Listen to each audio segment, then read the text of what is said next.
Meet Lorna, not her real name. A young and well-spoken lady in her 20s. She is not preparing for a night out or dinner with friends, but is instead getting ready for work.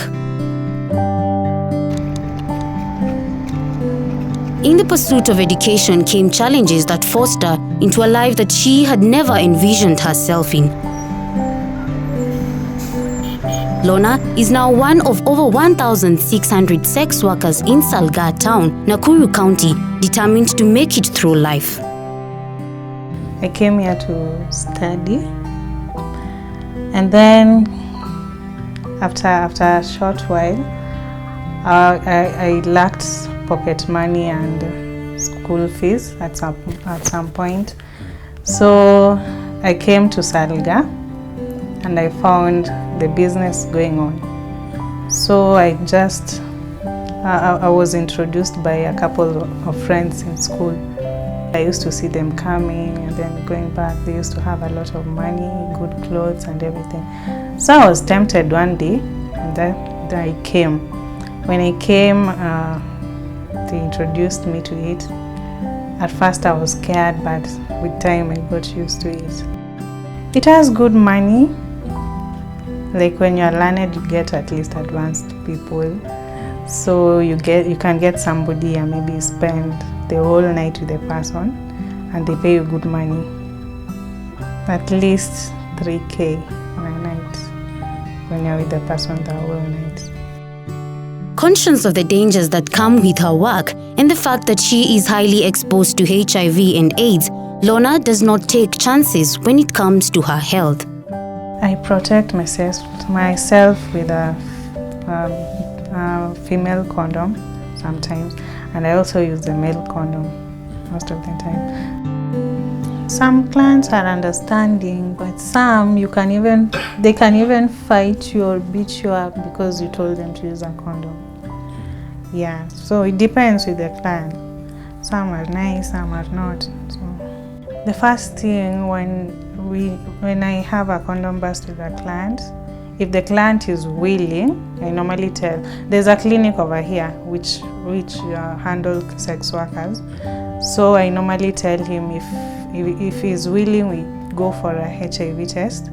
If he doesn't want, I normally go for the test and then I'm given those tablets. In July 2016, the Ministry of Health issued the HIV treatment and prevention guidelines recommending the use of pre-exposure prophylaxis between uninfected partners who are at a greater risk of contracting the virus. These aimed at reducing the new HIV infections in the country.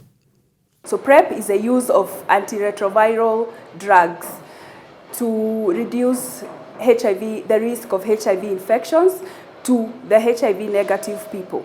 So unlike before where we've had tools and drugs, ARV drugs, for HIV positive people, now we have a tool for the HIV negative people and we are very happy about it.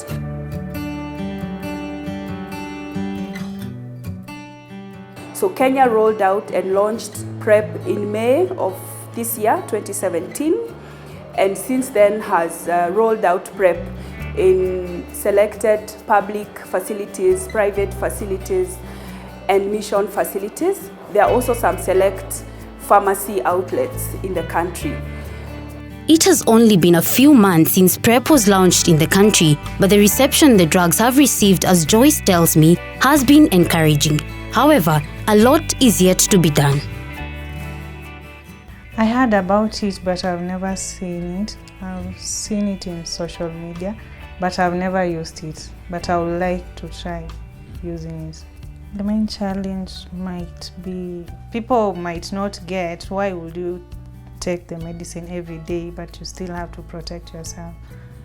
So even me, I'm still asking myself that question. So, if it doesn't have a lot of side effects, I can be faithful to it. But if it comes with a lot of side effects, it's better I just use condom and maybe other protective measures that I normally take.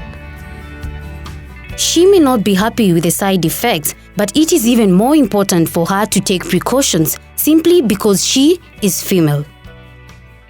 According to the 2015 HIV estimate report, women in Kenya are 3 times more vulnerable to the HIV infections compared to the Kenyan men, with a national HIV prevalence at 7% for women and 4.7% for men.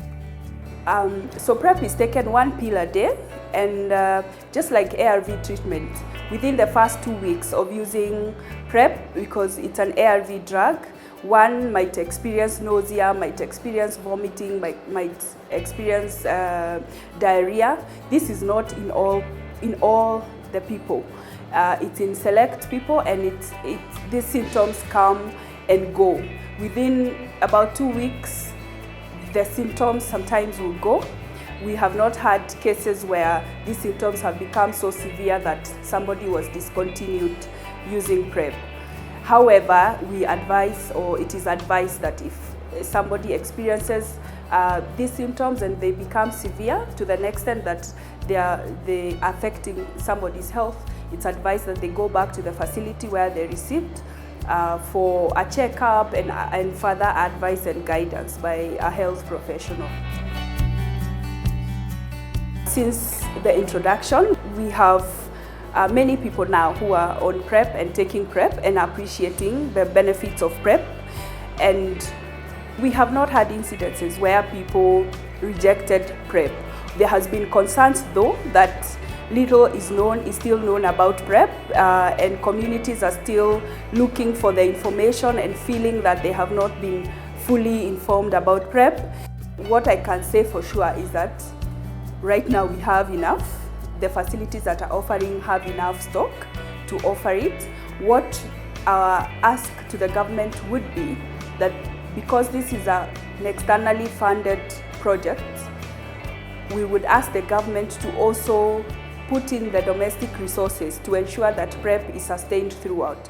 Because in a situation where we don't have donor funding, it means then that PrEP will not be accessible or PrEP will not be available.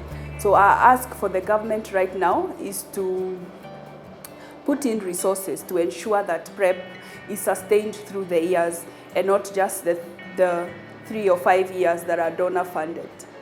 The use of pre-exposure prophylaxis has generated new hope in Kenya and across the world. However, little information is still known about these drugs. As the fight against HIV and AIDS continues, there is need to create more awareness and community education on the importance of using combined methods of HIV prevention.